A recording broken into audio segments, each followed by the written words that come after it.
Warahmatullahi wabarakatuh. Para pembelajar yang budiman, kita melanjutkan belajar kita bahasa Arab dasar. Alhamdulillah beberapa seri sudah selesai dan kita sudah masuk pada bab baru, yaitu bab i'rab.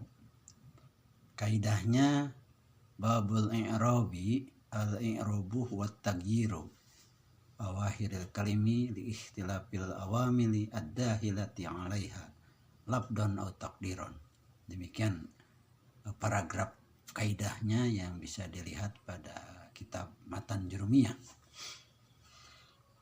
bahwa ini tentang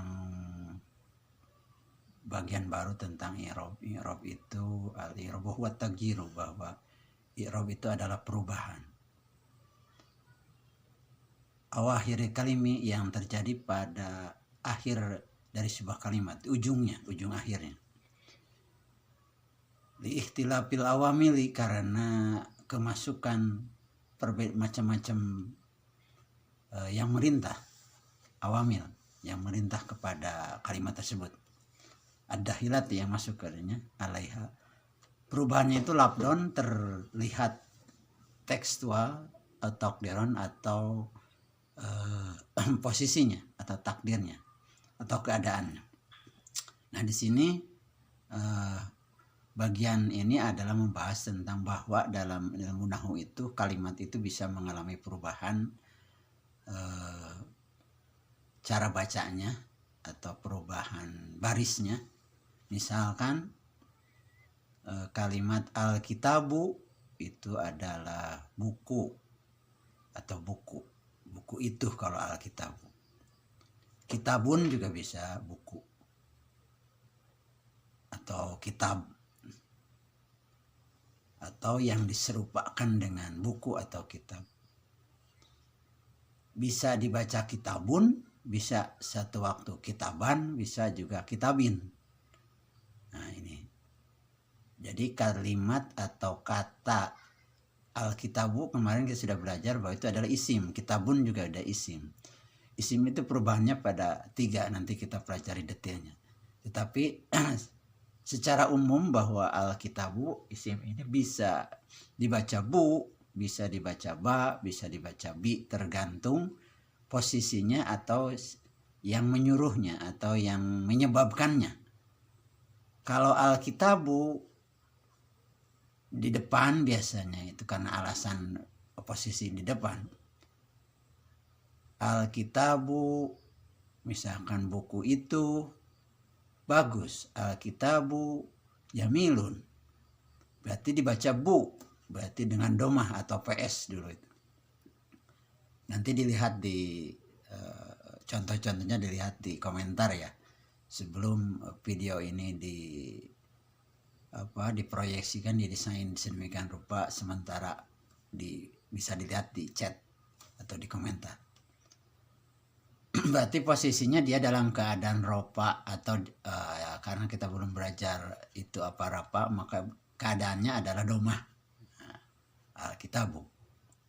Tetapi satu waktu bisa menjadi kitaba dia. Misalkan contohnya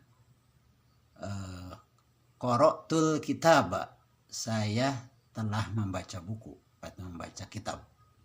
Jadi al-kitaba kenapa jadi ba? Karena diperintah oleh qara'tu, oleh kalimat sebelumnya.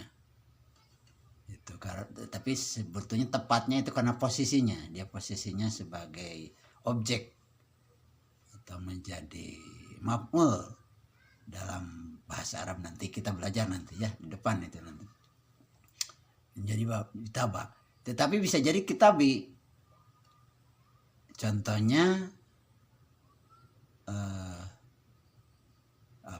bil kitabi mahirun, dengan buku ini saya bisa menjadi tahu, menjadi cerdas, menjadi pintar, menjadi bisa lah gitu.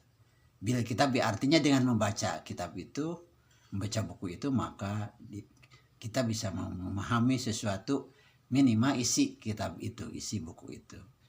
Nah, itu jadi perubahan pada akhir kalimat itu disebut dengan mu'rab, i'rab.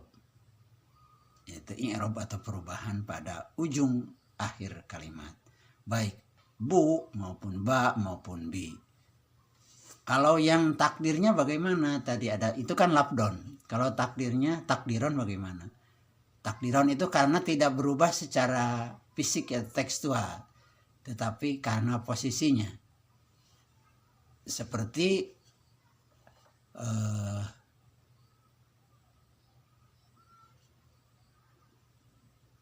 tadi koroktu itu karena dia namanya kalau yang tidak bisa berubah disebut mabni.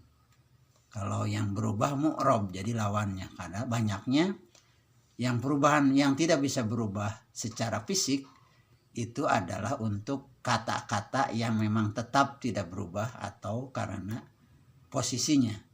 Karena posisinya kalimatnya misalkan tidak dalam satu kalimat bentuk jumlah. Nanti itu dipelajari di pembahasan yang akan datang. Pokoknya secara singkat bahwa perubahan pada kata atau kalimat dalam bahasa Arab itu bisa untuk isim sebetulnya ada 4 variasinya, tetapi untuk dikenakan untuk isim itu 3, baik bisa bu, bisa ba, bisa bi, atau bisa sukun ab misalkan gitu. Tapi nanti kita pelajari secara detailnya. Demikian bahwa sebuah kalimat itu bisa berubah, disebutnya i'rab karena berbagai alasan yang menyebabkan perubahan itu. Demikian, wassalamualaikum warahmatullahi wabarakatuh.